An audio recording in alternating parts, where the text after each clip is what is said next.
Nous allons voir comment calculer un assemblage et configurer les options de calcul dans CPConnect. Pour ce faire, une fois le nœud créé, nous le sélectionnons dans le tableau à gauche de l'interface et éditons l'assemblage en cliquant sur le bouton correspondant en haut. Dans la fenêtre surgissante Assemblage, si le modèle de l'assemblage est déjà complet, nous allons dans l'onglet Calcul. Ici, nous configurons les cas de charge et les charges agissant sur chaque profilé en utilisant les options de la barre d'outils supérieure. Nous pouvons également générer automatiquement les cas et les charges via Générer depuis le modèle BIM. Avec le bouton suivant, nous définissons les options de calcul. Tout d'abord, dans la section Discrétisation, nous écrivons la taille maximale de l'élément.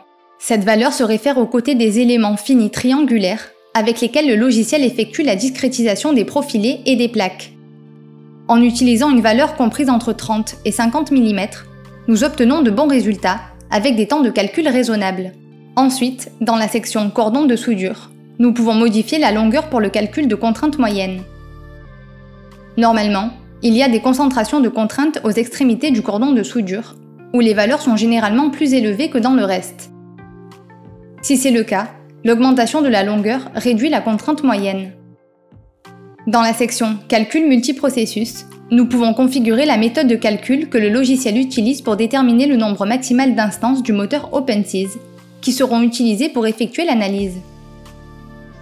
La méthode automatique essaye d'exploiter au maximum la capacité de l'ordinateur en lançant autant d'instances que possible. Tandis que si nous choisissons séquentiel, nous devons écrire le nombre maximal d'instances de OpenSys. Le bouton d'aide situé sur le côté droit fournit de plus amples informations sur ces méthodes. Pour confirmer les changements, nous cliquons sur Accepter. Enfin, nous cliquons sur l'option Contrainte des formations pour effectuer l'analyse des efforts et la vérification des éléments de l'assemblage. De même, si nous avons sélectionné des barres pour lesquelles nous souhaitons calculer la rigidité en rotation, nous pouvons effectuer l'analyse de celle-ci en cliquant sur le bouton du même nom. La première fois que le calcul est exécuté, la version implémentée de OpenSys est automatiquement installée. S'il est déjà installé, il effectue le calcul. Si nous disposons de plusieurs processeurs, le logiciel est capable de calculer plusieurs cas de charge en même temps. Une fois terminé, nous pouvons consulter les résultats proposés par le logiciel pour poursuivre le travail.